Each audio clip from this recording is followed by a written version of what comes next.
In the audience. I heard him speak the other day. It's Mark Clayton. He's at the back. Raise your hand. Everybody turn around and see Mark. Okay. He's actually running for Sheffy Kadang's position because Sheffy has run out the terms that he could run again. So he started early getting on the ballot. I don't know. Are you officially on the ballot? Yeah. Yes. Okay. Well, he came tonight. There were 5 that I talked to. One was going to be out of town, and I thought the other ones would be here. So if anyone else shows up, I'll let you know. But now I have to do one more thing. Another thing. I went to a health expo. And this is part of being an activist. So people, this is what you have to do when you want to get your message out. Because, like I say, we don't have our normal avenues, and if you don't have tons of money, you got to go where the people are. So in Addison, they had a health expo a couple weeks ago, and so I thought, perfect place.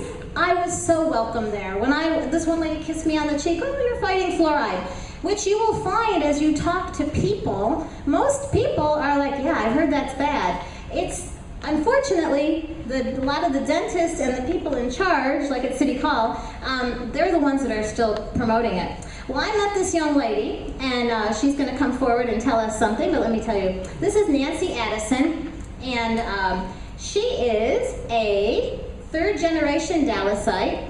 She's a spokeswoman for health and well-being, and she has a radio show. It's on Mondays, I know that. It's on Mondays at 6 to 7? 6 to 7. She's written a book, and she also has columns in Celebration magazine. She's well known. She's a nutritionist. She's a chef. I know that too. And a health counselor? Yes. Nancy's very knowledgeable about the environment and toxins in the environment. So she's going to come forward and tell us a bit about her experience in helping people. And what happened was, I saw her book, and then I was talking to her, and she goes, oh my, I have a chapter on there. She opened it up, and Dr. Connett's name was in it, and I said, he's coming to Dallas next week. She goes, oh, I want to come, let me come. So then I said, well, come on up and give us a word about what you're doing about fluoride.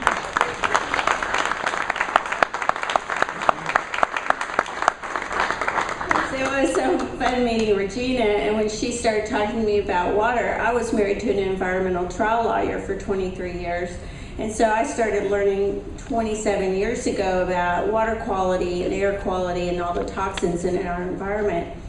And I dramatically changed our lives because my family had been dying of cancer and heart disease and all kinds of health situations, and we had been the people going to the doctor every year, doing everything they said, taking all the drugs, and nobody was getting well.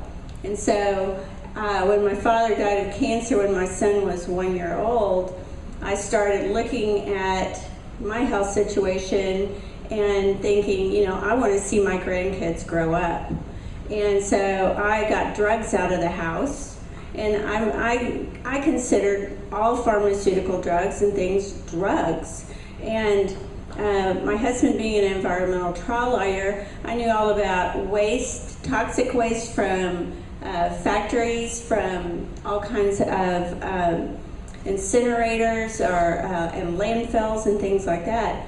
One of the things I learned way back then was that this fluoride isn't even the fluoride they tested on teeth. It's not even the one that would work on the enamel, if they even used it. That this was literally toxic waste from an industry that makes chemical fertilizers and pesticides, and they didn't want to spend the money to have to dispose of it illegally, and they convinced well-meaning people that this was the fluoride that actually would help dental health.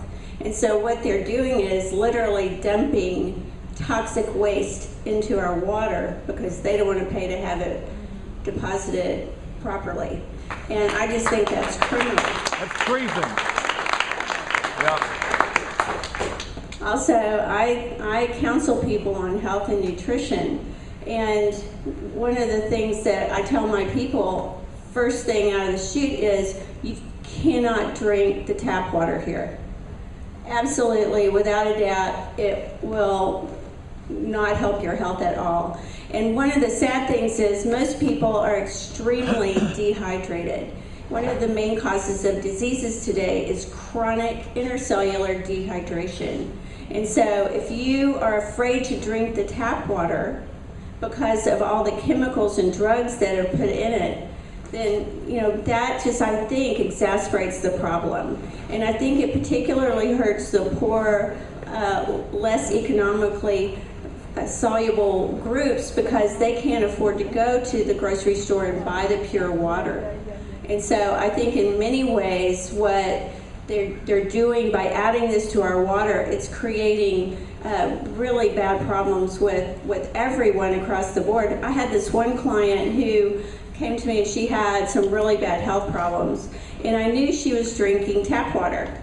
And I said, if you don't do anything else, stop drinking that tap water and get a purifier for your shower head so that you are not showering with it, because you can absorb up to 8 glasses of water in one shower. And they put medicine in patches on your skin for a reason. It goes straight into your bloodstream. Well, she's got off the tap water. I don't think she did anything else, but she stopped doing the tap water and she got a purifier for her shower. And within a week, her health had really changed dramatically, and she was feeling better and she had more energy. But we tell our kids don't take drugs, and yet constantly saying, here, take this pill to solve this problem.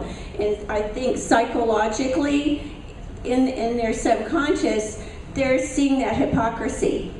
And if we don't want our kids to be taking drugs or trying to solve their problem with a quick fix pill, then we need to stop doing it ourselves. Yeah. And we need to stop doing it too. Really, I love the city. I'm third generation. I've grown up here, and I think many times people just aren't aware of the situation involved. And I think our city council members, and thank you so much for being so aware and conscious. I think once people really get the facts, and they can weigh it and go, yes, this isn't even the fluoride that would work, even if it did. Yes, it's costing us $1 million, and we don't need to do it. And we're poisoning our own people with a drug that's not even okayed by the FDA. I mean, it really doesn't make any sense. So I am very hopeful that more city council members will do the right thing and take the drugs out of our water. And I'm so grateful y'all all came today, and thank you for asking me to come.